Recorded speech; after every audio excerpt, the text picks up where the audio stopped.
رحم الله من قرأ الفاتحة.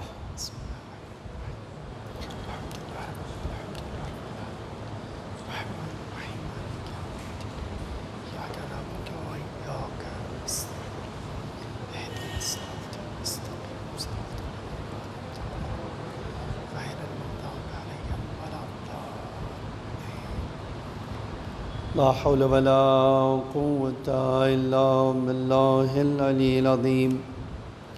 أعوذ بالله السميع العليم من الشيطان الرجيم.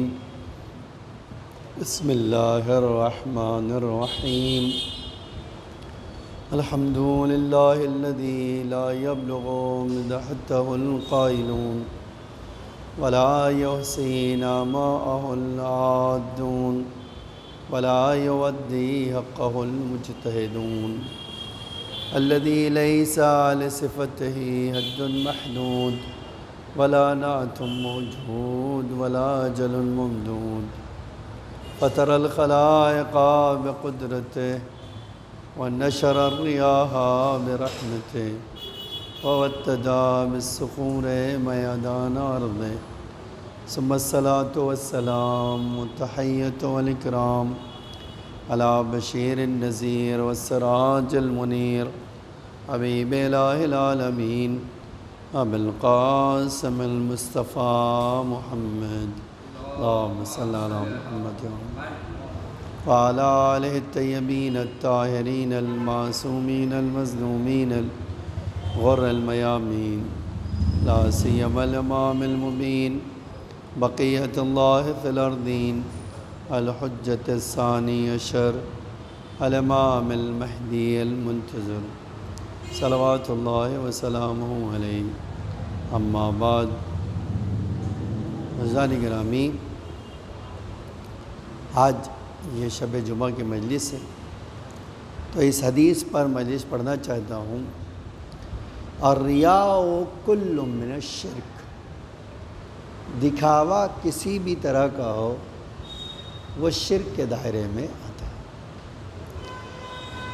آپ سوچ رہے ہوں گے کہ شرک آج ریا کے اوپر کیوں پڑھنا ہے؟ اس لیے پڑھنا ہے کہ یہ ماہ مبارک جو ہے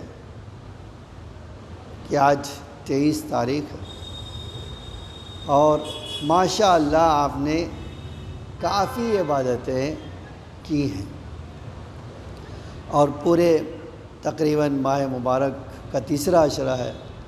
آپ نے اپنے لیے مغفرت کے اسباب فراہم کر لیے. آپ جانتے ہیں کہ تیسرا عشرہ جو ہے یہ ماہ جو ہے عشرہ مغفرت کہا جاتا ہے، معافی کا 10 دن. تو انشاءاللہ ہم نے اور آپ نے یہ کام کر لیا ہے کہ اپنے لیے مغفرت کا انتظام، اپنے ہی لیے نہیں بلکہ اپنی اولاد کے لیے، مومنین کے لیے بھی، پڑوسیوں کے لیے بھی آپ نے کر لیا ہے. لیکن کرنا ایک مسئلہ ہے اور اس عمل کو بچائے رکھنا دوسرا مسئلہ ہے.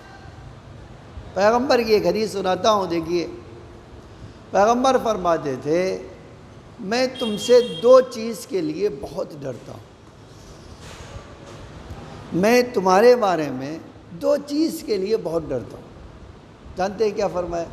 فرمایا ان میں سے ایک شہوت ہے، جنسی خواہش ہے چھپی ہوئی، اور دوسرے دکھاوا. دکھاوا تمہارے عمل کو برباد کر دے گا. اور آپ دیکھیے بیوی کا ایک جملہ خطبے میں ہے، خطبہ فدقیہ جس کو کہا جاتا ہے. فرمایا دنیا میں تمہاری ذمہ داری یہ ہے اخلصوا للہ، اپنے عمل کو پیور بناؤ. اور خلوص کے مقابل میں کیا آتا ہے؟ دکھاوا، ریا. خلوص کے مقابل میں آتا ہے کیا ہے؟ دکھاوا. اب آپ سوچئے، بیوی فرما رہی ہے اگر خلوص سے کوئی کام کرو گے تو ہی کیا ہو جائے گا؟ اگر اخلصوا للہ، خلوص کرو اللہ، پیور بناؤ اپنے عمل. اگر پیور بناؤ گے تو اوپر جائے گا، اگر پیور نہیں بناؤ گے تو یہ اوپر جائے گا ہی نہیں، تمہارا عمل میرا عمل اوپر جا ہی نہیں سکتا ہے۔ امام باقر علیہ السلام نے اللہم صلی علی محمد ایک دن اپنی بزم میں اپنے شاگردوں اپنے صحابہ کے درمیان فرمایا عمل کرنا آسان ہے، عمل کو بچانا مشکل ہے۔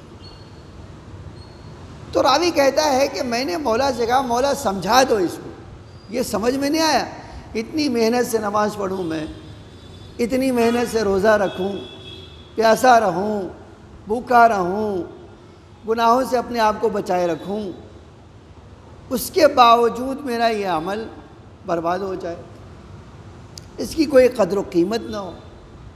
آپ کہہ رہے ہو عمل کرنا تو آسان ہے، اس کو بچانا مشکل ہے، آپ مجھے سمجھا دو ایک بات۔ تو امام نے کہا میں تمہیں ایک مثال کے ذریعے سے سمجھا دیتا ہوں، میں تمہیں ایک مثال کے ذریعے سے سمجھا دیتا ہوں۔ کہا مولا؟ امام نے کہا کبھی اللہ کی راہ میں صدقہ دیا ہے؟ تو آپ دیکھیے آج ہم سب ایسا کرتے ہیں نہیں، صدقہ دیتے اپنی طاقت کے برابر، کسی کو بھی صدقہ دیتے ہیں، ہے نا، صدقہ نکالتے ہیں۔ کیا صدقہ دیا ہے؟ کہاں مولا؟ کہا دکھا کر دیا ہے، چھپا کے دیا ہے؟ اس نے کہا نہیں مولا، میں جو ہے کسی کی مدد کرتا ہوں تو کسی کو پتہ ہی نہیں چلتا۔ فرمایا یہ ہے تمہارا پیور عمل۔ لیکن شیطان کیا کرتا ہے؟ شیطان یہ کرتا ہے کہ تمہارے اس جو ہے مدد کرنے سے، ہیلپ کرنے سے کسی کی، تمہارے دل میں ایک خواہش پیدا کرتا ہے، ایک خوشی پیدا کرتا ہے، اور جب کبھی موقع ملتا ہے تم لوگوں کے درمیان کہتے ہو تمہیں پتہ کیا ہے کہ میں کتنے لوگوں کی مدد کرتا ہوں۔ امام فرماتے اب یہ جو تمہارا چھپا ہوا صدقہ تھا، فرشتوں نے لکھا تھا تمہارے اعمال میں کہ اس بندے نے اللہ کی راہ میں چھپا کر کسی کی نظروں سے بچا کر مدد کی ہے۔ اور آپ یاد رکھیے گا یہ جو چھپا کر صدقہ دیا جاتا ہے اس کا گناہ ثواب کئی گنا ہے۔ اب تم نے بتا دیا تو اللہ کہتا ہے کہ یہ نامہ اعمال میں سے کٹ کرو۔ اب اس نے چھپا کے نہیں دیا ہے، دکھا کر دیا ہے، لوگوں کو بتا کر دیا ہے، ٹھیک ہے؟ کہتے کوئی مسئلہ نہیں ہے، ایک بار صدقہ جو ہے انسان چھپا کے دیتا ہے، ایک بار لوگوں کے سامنے، اس میں بھی کوئی مسئلہ نہیں۔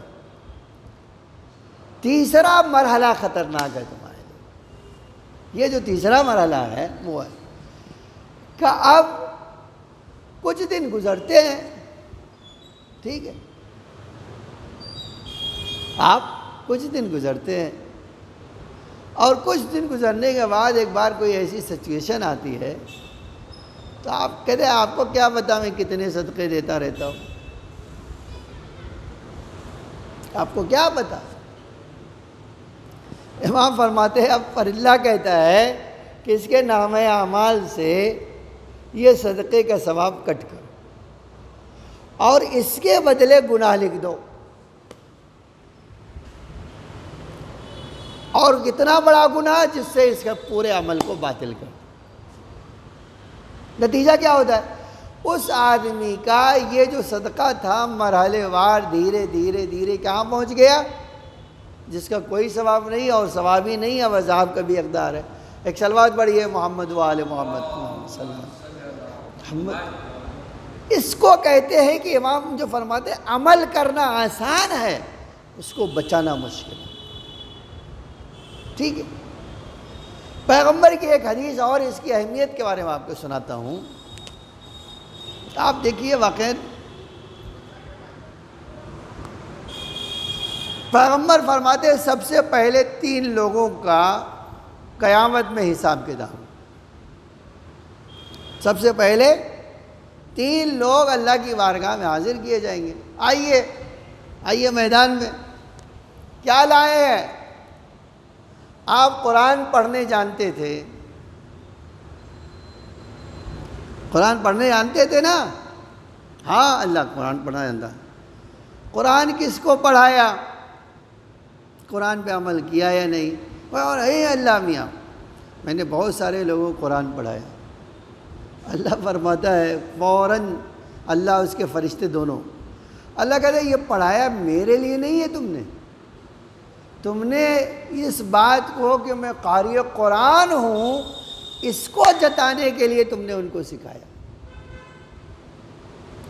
اور اے میرے فرشتوں گواہی دو تم ایسا تھا یا نہیں تھا. تو اللہ بھی گواہی دے گا ہاں ایسا ہی تھا. اور اب دوسرے صاحب کون ہیں؟ ان کو بلایا جائے گا جو بڑے ثروت مند تھے، بڑے پیسے والے تھے، بڑے دولت مند تھے. کیا ہوا؟ تمہارے پاس دولت تھی، ہاں کیا کیا تم نے؟ کہ اے اللہ اپنے رشتہ داروں کے ساتھ بھلائی کیا، فقیروں کو دیا، مرض کے لیے مسجد میں لگایا، ایک پنکھا لگوایا، نام بھی لکھوایا اس کے اوپر. اللہ فوراً کہے گا اے میرے فرشتوں آؤ دیکھو یہ کیا کیا کہہ رہا ہے. یہ کہہ رہا ہے کہ ہم نے صلہ رحمی کی، یہ کہہ رہا ہے رشتہ داروں کی مدد کیا، یہ کہہ رہا ہے غریبوں کا خیال رکھا، یہ کہہ رہا ہے مسجد بنوا دی، یہ کہہ رہا ہے یہ کر دیا. یہ صحیح کہہ رہا ہے جھوٹ بول رہا ہے؟ فرشتے اللہ جھوٹا ہے یہ جھوٹ بول رہا ہے. اللہ کہے گا میں بھی گواہی دیتا ہوں یہ جھوٹ بول رہا ہے. تو یہ بنتا تو چیخ پڑے گا نا کہ اللہ میں نے تو کیا ہے. اللہ کہے ہاں کیا ہے، اس بات کو بتانے کے لیے لوگوں کے کہ میں بڑا سخی ہوں، میں بڑا دین داتا ہوں. اب بتا تو میرے لیے کیا تھا کہ یا اپنی بڑائی مارنے کے لیے کیا تھا؟ پیغمبر کہتے ہیں اب تو زبان بند ہو جائے گی. تیسرا آدمی جو ہے اور سخت ہے. دیکھیے یہ عجیب بات ہے، تم نے اللہ کی راہ میں تلوار چلائی، ہاں اللہ جہاد کے لیے گیا تھا، میں جہاد کیا، ہاں کیا، میرے لیے کیا ہے کسی اور کے لیے؟ آپ دیکھیے کہے گا اللہ نہیں تیرے لیے، کہے گا میرے لیے. فرشتوں آؤ گواہی دو. یہ بتانا چاہتا ہے کہ یہ جنگ میں تو گیا، اس میں نو ڈاؤٹ یہ گیا جنگ میں، اس میں کوئی شک نہیں ہے کہ گیا جنگ میں، تلوار بھی چلائی. پھر اے اللہ کہا میرے فرشتوں گواہی دو، یہ تلوار چلا رہا تھا بڑھ بڑھ کے، تو اس کے دل میں خیال کیا ہو رہا تھا؟ ہاں بتاؤ. فرشتے کہے اے اللہ یہ اپنے آپ کو بڑا بہادر بتانا چاہتا تھا، میں بڑا جری ہوں، میں بڑا شجاع ہوں. تو اللہ کہے گا بس ٹھیک ہے، جو جس کے سامنے بڑائی مارنا چاہتا تھا، جس کے سامنے جرأت دکھانا چاہتا تھا، اسی سے جا کے ثواب لے لو. پیغمبر کہتے تھے ہائے اس بات پر ہے مجھے افسوس تو اس بات کا ہے کہ ایک آدمی کام بھی کرے اور اس کو اجر بھی نہ ملے. نہیں تو یہ جو چیز ہے نا، مجھے اور آپ کو اپنے عمل کرنے کے بعد ایک چیز کا جو بہت دھیان رکھنا ہے، وہ کیا؟ اس کو بچانا ہے. ٹھیک ہے، اب ایک واقعہ سناتا ہوں اور آپ دیکھیے یہ کتنا حساس موضوع ہے. پیغمبر اکرم کو صلی اللہ علیہ وآلہ وسلم کو اللہ صلی اللہ علیہ محمد کو 2 اونٹ کسی نے گفٹ کیا، 2 اونٹ گفٹ کیا. اب پیغمبر نے فرمایا پوری مسجد سے میں لوگ کرے بڑے ہوئے، ایک اونٹ بڑا موٹا تازہ اور لمبا چوڑا اور خوبصورت، ایک تھوڑا اس کے مقابل میں دبتا تھا، کم لاغر تھا. پیغمبر نے فرمایا جو 2 رکعت نماز پڑھ دے لیکن یہ نماز میں دنیا کا کوئی خیال نہ آئے، صرف اللہ کا خیال آئے، یہ اونٹ ایک اس کو گفٹ کروں گا. دیکھو ذرا آپ حساسیت دیکھیے اس جملے کی.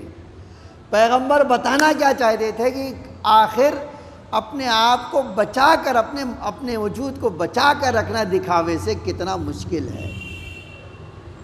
کیا کوئی ہے جو 2 رکعت نماز پڑھے اور پوری نماز میں دنیا کا خیال نہ آئے؟ اور یہ پڑھ چکا تو 1 اونٹ اس کو گفٹ کر دوں گا۔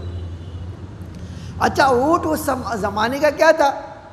اس زمانے کا کیپٹل جو ہوتا تھا، یہ جو ملکیت ہے، مال جو ہے، اونٹ سمجھا جاتا تھا۔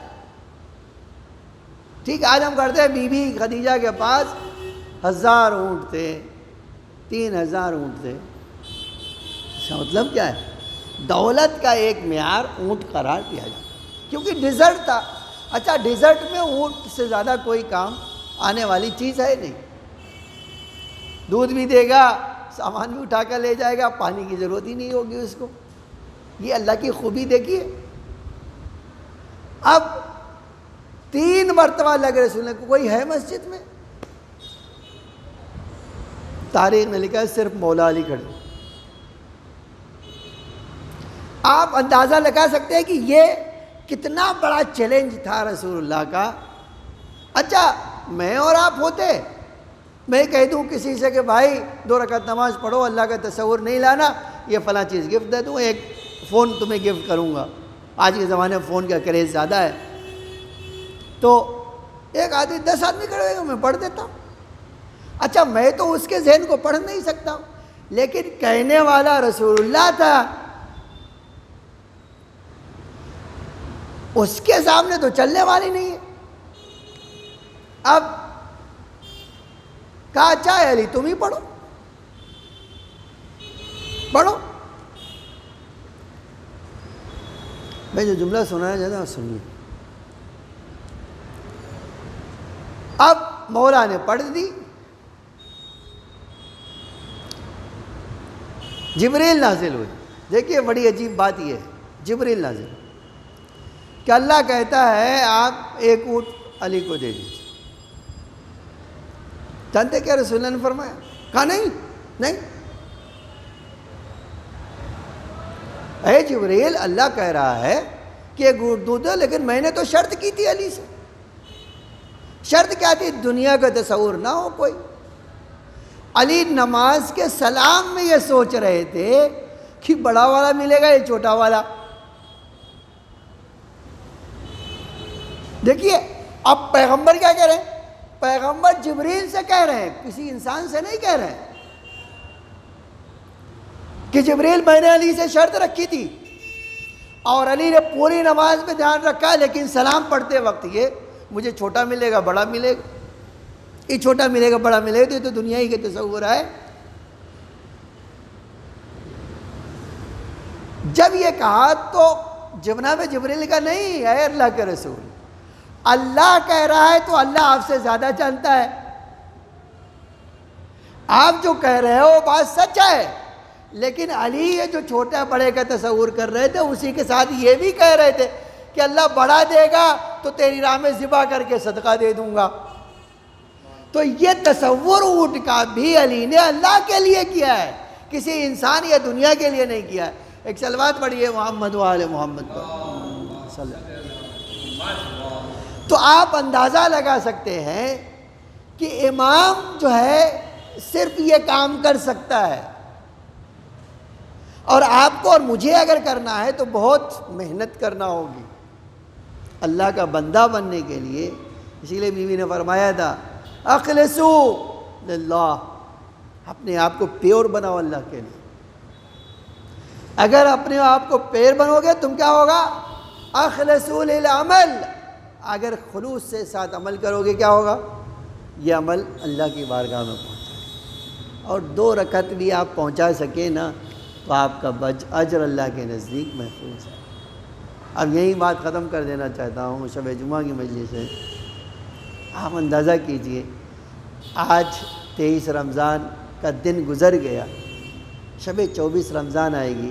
آپ دعا کریں، میں اور آپ سب مل کر دعا کریں، اے اللہ جو ہم نے عمل کیا ہے اس کو ہمارا خلوص کے ساتھ محفوظ رکھنے کی توفیق عطا کر دیں۔ اور ایک طریقہ اور بتا دیتا ہوں، جب کوئی عمل کریں تو آپ اللہ کے حوالے کر دیں کہ اے اللہ یہ عمل کیا ہے تیرے حوالے کرتا ہوں، اور اے میرے معبود تو میرے اس عمل کو بچا کر رکھنا، جب مجھے ضرورت سب سے زیادہ ہو اس وقت دے دینا۔ یہ ہے طریقہ کہ آپ اپنے عمل کو اللہ کے پاس رکھوا دیں کہ وہ ریاکاری سے بچا دے آپ دیکھو، لیکن ایک طرف ریاکاری والے تھے لیکن دوسری طرف خلوص والے تھے۔ انہی کنیزوں کو، جن اماموں نے جن کنیزوں کو پالا ہے، اہل بیت نے جن کنیزوں کو اپنے گھروں میں رکھا، تربیت کیا اور آزاد کر دیا، وہ کیسی مخلص تھیں آپ جانتے ہیں۔ میں ان کنیزوں کے حالات جب پڑھتا ہوں تو انہی میں سے ایک ام حبیبہ تھی۔ ام حبیبہ شادی کر کے جب کوفے آئیں تو بہت مالدار گھرانے میں ان کی شادی ہوئی۔ جب 11 محرم کو یہ قافلہ جب کوفہ پہنچا تو بی بی کی ایک کنیز نے جا کر کہا، بی بی عجیب لوگ اسیر کر کے لائے گئے ہیں، آج تک ہم نے کبھی ایسے اسیر کو نہیں دیکھا، آئیے چھت پر سے دیکھیے کیسے اسیر لوگ ہیں، ہمارا دل ان کے لیے بہت تڑپ رہا ہے۔ بی بی ام حبیبہ نے فرمایا، اے کنیز، میرے مولا نے کہا ہے کہ کبھی اسیروں کو نہ دیکھنا، ان کی غربت کا مذاق نہ اڑانا۔ میں نہیں چاہوں، کہا نہیں بی بی ایک بار آ جائیے آپ، ایسے اسیر ہم نے نہیں دیکھے۔ اب روایت کا جملہ ہے، یہ قافلہ دھیرے دھیرے بڑھتے بڑھتے ام حبیبہ کے گھر کے سامنے رک گیا۔ جناب سکینہ بی بی زینب کی گود میں بیٹھی ہوئی ہے، کتنی پیاسی تھی مجھے نہیں پتا، ہاں مقتل نے لکھا ہے کہ ایک بار سر اٹھا کر پوچھا، پھوپھی اماں اگر آپ اجازت دیں تو میں پانی مانگ لوں، میں پانی طلب کر لوں۔ لو ارباب اعضاء، ام حبیبہ نے جیسے ہی یہ سنا، بی بی نے کوئی جواب نہیں دیا، شہزادی زینب نے کچھ فرمایا نہیں، لیکن بی بی نے سمجھا کہ شاید پھوپھی اماں نے اجازت دے دی ہے۔ یہ جملہ سننا تھا، ام حبیبہ نے اپنی کنیز سے کہا، جاؤ جلدی سے پانی لے کر آؤ۔ وہ کنیز پانی لینے گئی، پانی لا کر دیا، ام حبیبہ نے یہ جام جناب سکینہ کے ہاتھوں میں دیا، کہا بی بی پانی پی لو، لیکن پینے کے بعد میرے لیے کچھ دعائیں کر دینا، اس لیے کہ میں نے اپنے آقا سے سنا ہے کہ اسیروں کی دعا بڑی جلدی قبول ہوتی ہے۔ یہ سننا تھا۔ شہزادی نے جناب سکینہ کا ہاتھ پکڑ لیا، بیٹا پانی بعد میں پینا، پہلے دعا کر دے، اے میری نور نظر پہلے دعا کر دے۔ کہا فرمائیے بی بی آپ کی دعا کیا ہے، میں آپ کے لیے دعائیں کر دیتی ہوں۔ کہا پہلی دعا تو یہ ہے، جس طرح آپ یتیم ہوئے ہیں اللہ میرے بچوں کو یتیم نہ کرے۔ بی بی نے ننھے ننھے ہاتھ اٹھائے، اے اللہ اس مومنہ کے بچوں کو یتیمی سے بچا لینا، جس طرح ہم یتیم ہوئے ہیں دنیا میں کوئی یتیم نہ ہو۔ ارباب اعضاء، اس کے بعد بیوی نے پوچھا بتاؤ تمہاری دوسری دعا کیا ہے؟ کہا دوسری دعا یہ ہے کہ مجھے جو ہے مدینہ جانے نصیب ہو۔ کہا مدینہ جا کر کیا کہو گی؟ کہا بہت دن ہوا میں اپنی شہزادیوں کی زیارت نہیں کر سکی ہوں، میں ان کی زیارت کرنا چاہتی ہوں، میں اپنے آقا حسین کی زیارت کرنا چاہتی ہوں۔ ارباب اعضاء، جب وطن سے دور کوئی چاہنے والا مل جاتا ہے تو جذبات سامنے آ جاتے ہیں۔ پوچھا ام حبیبہ کیا ان کو دیکھو گی تو پہچان لو گی؟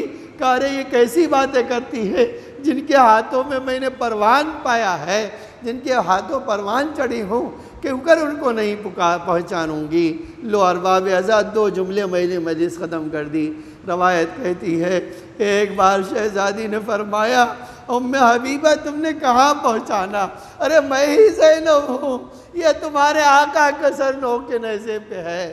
ارباب اعضاء، تاریخ نے عجب جملہ لکھا ہے، اب یہ حال جب دیکھا ام حبیبہ نے منہ پہ پاچے مار لیے، منہ پیٹ لیا اور جلدی سے چھت سے اتری، ایک گھر سے دوسرے گھر میں جاتی تھی، ہے کوئی چادر دے دو، ہے کوئی کپڑا مجھے دے دو۔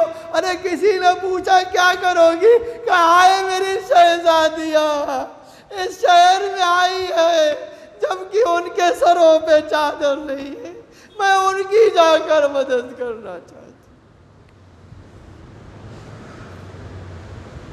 لا لعنت اللہ علی القوم الظالمین، سیعلم الذین ظلموا أی منقلب ینقلبون۔ الہی بحق زہرا و ابیہا و بالہا و بنیہا و سر المستودع فیہا بعدد ما احاط بہ علمک، اے اللہ ہماری اس عزاداری کو قبول فرما۔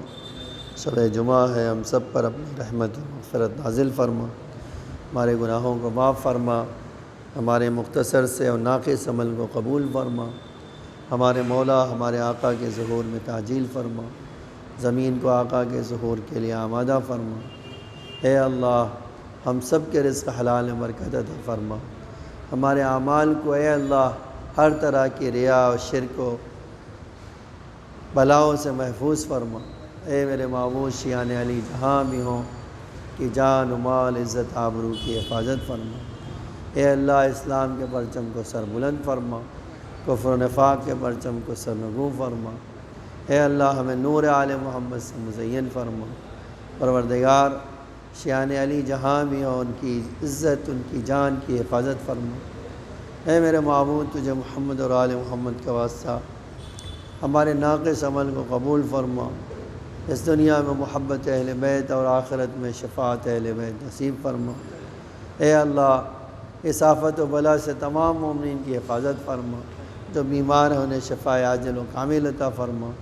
اے اللہ ہمیں حج و زیارت کی توفیق عطا فرما، ہمارے قلیل سے عمل کو قبول فرما۔